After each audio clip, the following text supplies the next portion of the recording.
잘 아시다시피 저는 대학원에서 정보통신 또는 컴퓨터 사이언스를 전공을 해서 자연스럽게 정보통신 분야를 초기부터 접할 수가 있었습니다. 그래서 돌이켜보면은 제가 카이스트에서 석사 과정에 있던 75년, 76년 때 데이터 통신이라는 학문이 막 떠오르기 시작해서 그때 그 전공을 택한 것이 계기가 되어서 이쪽 방면에 뭐 거의 한 4, 50년 일을 하게 되었습니다. 그 이후에는 그 전자통신연구원이죠. 지금 H3의 1호 연구원으로 입사를 해서 다니다가 그때 또 이분들의 권유에 따라서 세계 최초로 디지털 교환기를 만들고 또 미니텔이라는 인터넷의 전신인 서비스를 개통해서 각광을 받던 이제 프랑스로 유학을 가서 그 소위 인터넷 선진 기술을 미리 접하고 귀국해서 다시 H3에서 오래 근무를 하면서 해당하는 기술을 개발을 했는데 주로 이제 지금은 이제 브로드밴드가 대세였습니다만 그때는 ISDN이라는 것을 개발을 했고요. 그 이후에 이제 소위 멀티미디어 통신이라는 것을 하다가 정보통신 표준화가 굉장히 중요하다는 인식 하에서 H3 내에서 이제 89년도에 정보통신표준센터를 창립을 하게 되었습니다. 그때만 해도 한국에서는 표준화가 거의 불모지였는데 그 설립을 계기로 해서 지금은 ITU나 세계 정보통신 표준에서 한국이 세계 2등의 강국이 될 정도로 아주 초스피드로 세계적인 영향력을 발휘를 한 계기가 되었고요. 그래서 그 이후에 인터넷을 전국에 보급하고 기술을 개발해야 되겠다는 그런 생각을 하고 있는데 마침 서울대학에서 그러한 점에 착안을 하고 교육 전산망 확장이라든가 관련 인력 양성을 하는 프로그램이 생겨서 제가 직장을 그때 옮기게 되었습니다. 그 서울대학으로 이제 직장을 옮겨서 국내에 이제 정보통신망 그래서 그때는 이제 전화망이라든가 아직 뭐 이동통신은 없었을 때고 인터넷도 없었을 때인데 그래서 과학기술이나 이런 학교 분야에서 인터넷이 막 등장했을 때입니다. 그래서 그것의 구축, 운영, 보급에 대해서 쭉 일을 해왔는데 하다가 보니까 이게 정보통신망이라는 거가 정보통신만을 위한 전화나 무슨 메시지라든가 뭐 영상 전송에만 국한되는 것이 아니라 많은 산업들에 영향을 주고 그 산업들이 정보통신망으로 인해서 더 발전을 하고 새로운 일자리를 창출하고 그런 것이 굉장히 중요하다는 것을 깨닫게 되었습니다. 그래서 이것이 바로 그때 단어로 이제 융합이구나 그렇게 알고 있었고 융합 교육 또는 뭐 진흥 기술 개발 이런 것에 하는 일환으로 서울대학교 내에서 융합 연구를 하는 기술원이라든가 교육을 하는 대학원을 맡아서 일을 쭉 해왔습니다. 그러고 있다가 이제 그런 것들이 어느 정도 궤도에 오른 차에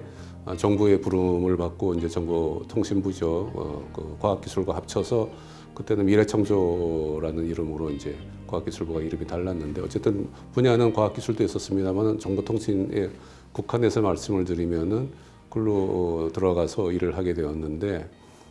그때만 해도 우리나라 정보통신부의 역할이라는 것은 정보통신망 그 자체, 인프라 그 하드웨어 자체 사업자 몇 개를 데리고 통신 정책을 이끌거나 산업을 이끄는 아주 제한된 범위의 역할에 국한되어 있었는데 제가 아까 말씀드린 융합이라는 것을 거기에다가 대입을 하면은 이것이 뭐 소프트웨어라든가 컨텐츠라든가 서비스 또는 일자리까지 연결되는 이제 좀 광범위한 범위나 임팩트가 있는 분야로 넓어지기 때문에 그 역할을 많이 업그레이드 하려고 이제 노력을 많이 했었습니다. 그래서 제가 3년간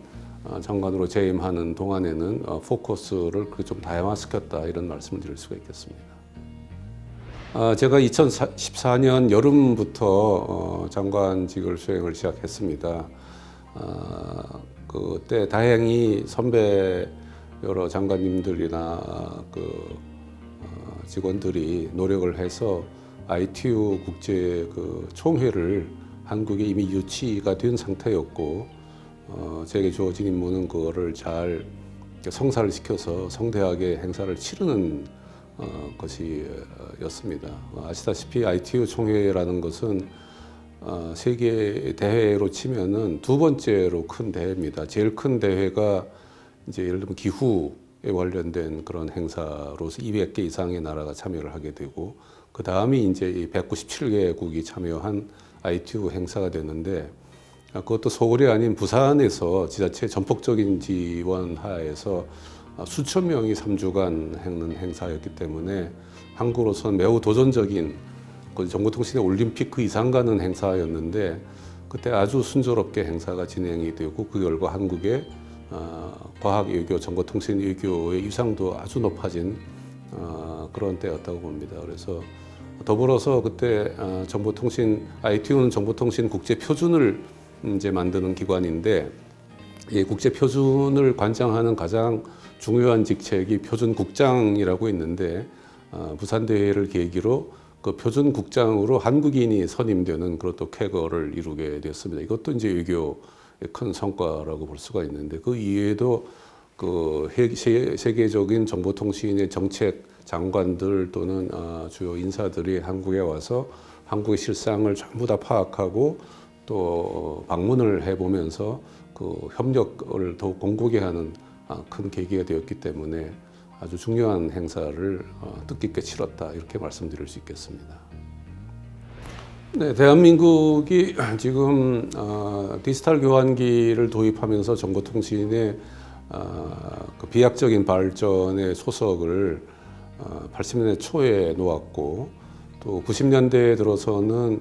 인터넷을 전국적으로 도입을 하고 그것을 싼 값에 전국에 보급을 하면서 또 다른 이제 도약을 가져왔습니다. 그 다음에 우리나라의 또 큰 정보통신의 도약의 계기는 이동통신을 조기에 도입하고 전국에 빠른 속도로 보급한 것이 되겠는데 아시다시피 이동통신은 수년마다 그 세대를 달리할 정도로 기술 변화가 빠르고 주도권 쟁탈에 대한 세계적인 경쟁이 아주 치열합니다. 그래서 한국은 이 부분에서 통신망의 구축이라든가 운영, 단말기, 각종 서비스 또는 여러 가지 콘텐츠의 보급에서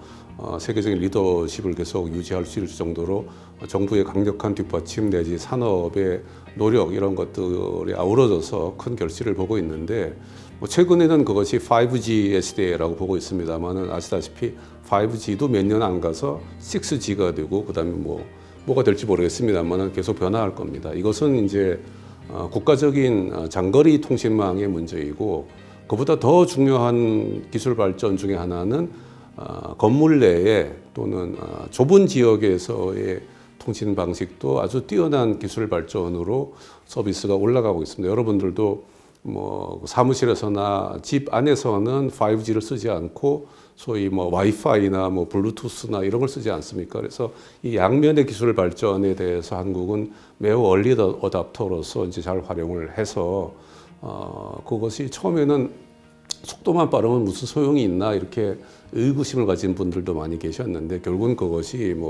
사회든 산업이든 교육이든 문화든 때로는 국방이든 모든 분야의 큰 중요한 인프라가 된다는 것을 깨닫고 그 결과 한국의 이제 국가 경쟁력이라든가 산업 경쟁력 또는 국민들의 행복 지수가 크게 올라간 거가 되겠죠. 근데 요즘은 그거에 아우러져서 5G라든가 이런 랜의 발전으로 해서 많은 소셜 네트워크, 유튜브 등으로 엄청난 데이터가 유통이 되고 모이고 있는데 이것을 좋은 알고리즘으로 잘 활용을 해서 더 나은 것을 만들고자 하는 원천 기술이 이제 AI, 즉 인공지능이라는 기술이 대두해서 이제 사회가 급격하게 변하는 변곡점에 이제 시발점에 있습니다. 그래서 제가 장관 시절에 2015년, 16년에 인공지능의 도래가 한국에게 또 다른 이제 큰 계기가 될 거다 이렇게 사전에 예측을 해서 지능정보사회 추진단이라는 것을 구성을 하고 종합계획을 발표를 해서 그것에 대한 사회적 인지도를 높이고 그때 마침 또 구글 그에서 이서돌 구단하고 이제 딥마인드의 대결, 바둑 대결, 알파고가 등장을 해서 모든 사람이 AI가 뭔지를 알게 된 계기가 되었는데, 그래서 그 어떤 여러 면에서 정책 수립이나 추진하기에 좋은 환경이 되었습니다. 그래서 지금 우리나라에서 뭐 디지털 뉴딜이다, 인공지능의 국가 전략에 나와서 크게 지금 이제 많은 사람들이 이해를 하고 지지를 하고 관심을 받고 있는데, 이것은 하루아침에 되는 것이 아니라 오래전부터 한국이 정보통신망의 구축, 그다음에 산업의 발전, 그다음에 그 컨텐츠라든가 응용의 발전, 이런 것이 어우러져 가지고 드디어 이제 결실을 맺는 거라고 보고 있습니다. 그래서 이러한 이제 5G, 6G 또는 AI 또는 AI를 넘어선 또 다른 소프트웨어 기술이 잘 융합된다면은 사회는 아주 급격한 이제 혁명을 이룰 텐데 이것이 요즘 코로나 사태랑 엮어져서 더욱 큰 중요성을 이제 관심을 한 몸에 받고 있습니다. 지금 그 정보통신 네트워크이라고 부르는 부분의 역할에만 우리가 관심을 둘 것이 아니라 정보통신 네트워크를 인프라로 해서 그 위에 쌓아 올려지는 뭐 소프트웨어라든가